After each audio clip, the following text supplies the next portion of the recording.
Número 3.1.10, estudando as 7 cartas, as 7 igrejas do Apocalipse, capítulo 3 do Apocalipse, as 7 estrelas. Jesus, além de sempre se apresentar como aquele que tem os 7 castiçais, as 7 igrejas, ele tem as 7 estrelas. Jesus tem também os 7 pastores, representando uma proteção àqueles que pregam a sua palavra. E aí eu vou pegar agora um exemplo de um pastor anabatista, interessante para nós podermos estudar. Um dos pastores interessantes desse período da igreja, período de Sardes, né? Tá bom?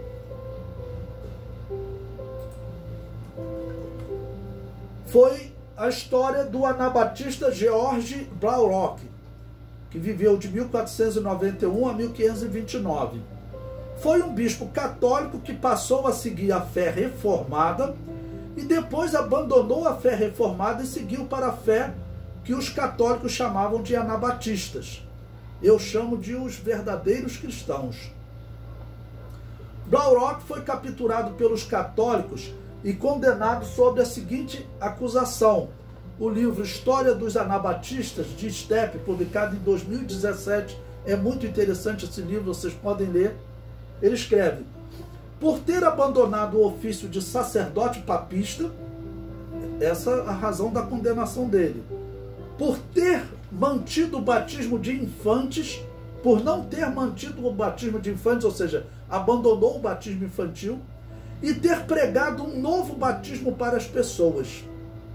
Por ter rejeitado a missa e a confissão, segundo foram instituídas pelos sacerdotes.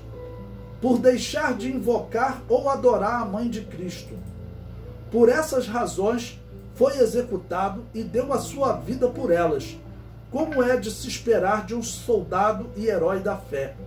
Caminhando para o lugar de execução, se dirigiu às pessoas com fervor e as guiou às Escrituras. Ou seja, ele aceitou a morte, né?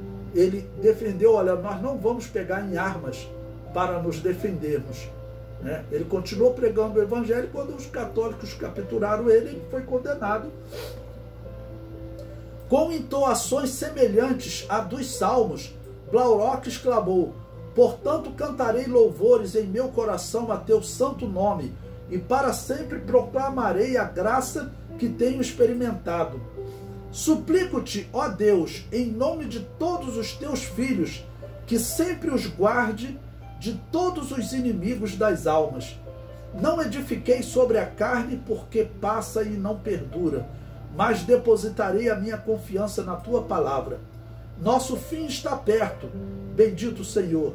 Permita-nos levar a cruz até o lugar destinado, e inclina-te, anos em misericórdia, para que possamos encomendar o nosso espírito em tuas mãos, ou entregar o nosso espírito em tuas mãos. Nesse período, os reformados perseguiram e mataram católicos e anabatistas.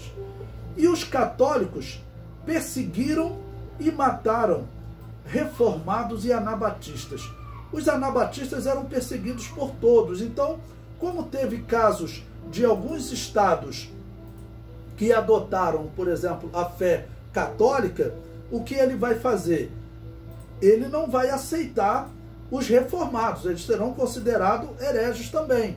E aqueles que adotavam a fé reformada, eles consideravam os católicos hereges também. Nós veremos países aí que entra um rei que ele é reformado, então ele persegue os católicos. Aí muda, a filha dele assume o trono e ela já adota a religião católica. Ela persegue e queima os reformados também.